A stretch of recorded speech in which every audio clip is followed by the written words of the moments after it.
Allegations of fraud among state employees has Governor Dan Malloy in a testy mood these days. We're joined now by Hartford Courant Capitol Bureau Chief Chris Keating. Fresh off, the governor had his annual holiday shindig for the media.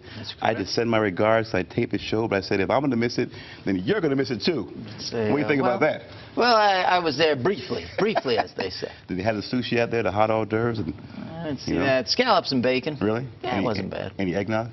Not that I saw. No? Apple cider, that kind of stuff? Yeah, low-key. Yeah. Who had the best Pellegrino water. Who had the best holiday spread? Was it Malloy? Was it Drell, Rowland? Who had the best spread on the holiday? I don't know. In the old days, I guess Mama Joe would bring in the piano players and stuff like that. For what she had for under Rowland. Okay, all right. Let's cut to the brass tacks here. Piano players. So Malloy is angry these days. Ever seen the angry Dan Malloy? About 15 state employees being accused of fraud, right? That's right. The whole background when you had the hurricane, people being reimbursed for food. Now, we all knew when we saw those front page pictures and those videos of those long lines, Keating, of people lined up a block long trying to get that money. I think we all figured that something wasn't right here. I think we had some video here, Mike, that showed those lines of people lining up to get these food stamps or checks. Now they're saying that there was indeed fraud. Catch us up. Where are we right now in this? Yeah, what happened was basically after Hurricane Irene, Tropical Storm Irene, there was a program, a one-time program that you could get money up to $1,200 that you could get basically to cover your losses. All right, it wasn't necessarily just spoiled food. It was to cover your losses, but it was only for people who did not qualify for food stamps. People who are on food stamps, that's a separate program. That's a separate story. If you are on food stamps, you keep getting your food stamps. This was a one-time thing for people to get reimbursement in the form of food for your hurricane losses, whether you lost work, whether you had spoiled food, whether you're fixing your house, whatever the heck it was. But the important thing is there are certain income guidelines. And what the allegation is that people were falsifying their income. So in other words, if you're making 85 grand a year and you go in and you sign a form that says, I'm making 45 grand a year and therefore I qualify, and they give you the debit card instead of the food stamps like the old days. They give you a debit card and you walk out the door and you're gone. What happened was at the site where you saw those long lines that you mentioned, they weren't verifying your income on the spot. All right, basically you get this debit card, you're out the door. And the word got out about that, right? Hey Mike, do we have that video at all, you think, of those long lines? Yeah. Okay, can you throw it up there? You want to do it now? I want to show that because there was long lines. Everybody who saw those lines said, you know, something smells bad. There's too many folks that they were spread a whole block long, and I think everyone suspected, wait a second, there's a whole lot of folks here in line for this, and it didn't look good, and so there's no surprise that there may be some allegations of fraud. So, so next step.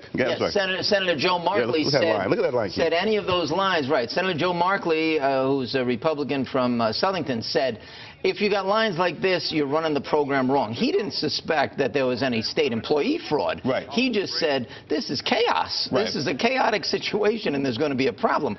The state employee fraud is a different thing. He didn't predict that, but he just said, you're not running the program right if you got a line like this. I mean, I think two things. When you see that long a line, either it's not being managed right, or a lot of folks who are abusing the whole privilege of that. That's what I thought when I first saw how long that line was. So, and it was also word of mouth. A lot of it was word of mouth. In other words, say you qualified and you just were out of town that day and you didn't even know about it. The people who were getting online, most of it, from what we were told, was word of mouth. And they said, yeah, I'll get online. I'll wait online for a couple hours and get $1,200 bucks. And I verify, a lot of folks will go ahead and do that and cancel a half-day work and go ahead and take care of that.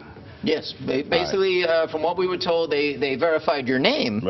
But they, did not instantaneously verify your income. All right, here's what an angry Dan Malloy had to say about this alleged fraud. He's not happy. Okay.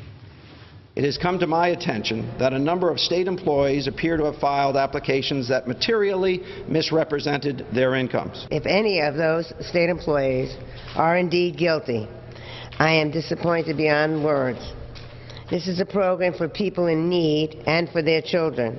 To abuse this program, it is not only a crime, it is nothing less than moral outrage. If we find out that state employees, or anyone else for that matter, use the occurrence of Tropical Storm Irene as an opportunity to defraud the disaster funding program, the consequences will be immediate and severe.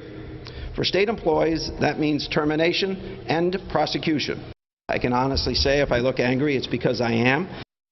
There, Mike. So here's the big problem, that if indeed people were involved, there are also federal charges now. This is a federal situation, which means, jail time if indeed you're convicted. So that's the real problem that folks thought they could get over, and at worst be a slap on the wrist. Now you're dealing with federal issues. Is that fair to say? This is Yeah, well, yes, this is going to be referred to state and federal prosecutors. What we don't know yet is whether the state or the feds will take the case on. Basically, at the moment, it's being developed internally. DSS investigators, the state auditors are looking into it.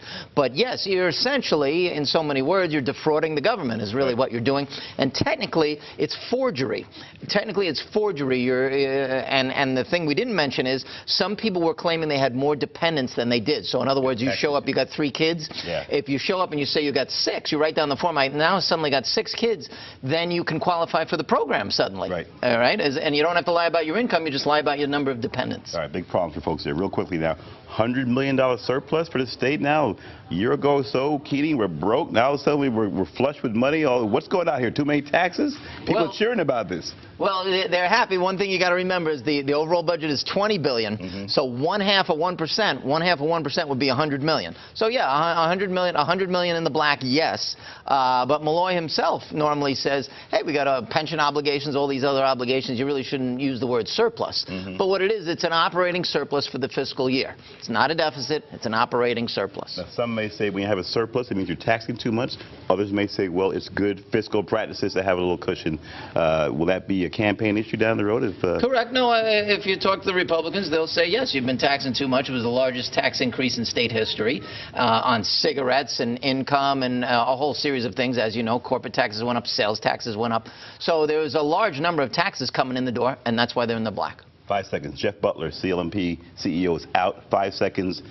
The fallout from that, 2 Storm Committee met. Next step, real quick.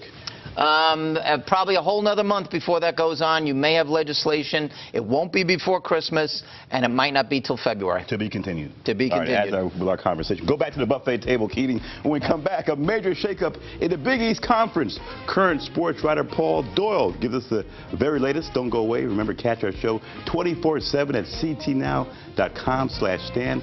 Follow us on Facebook and Twitter, too.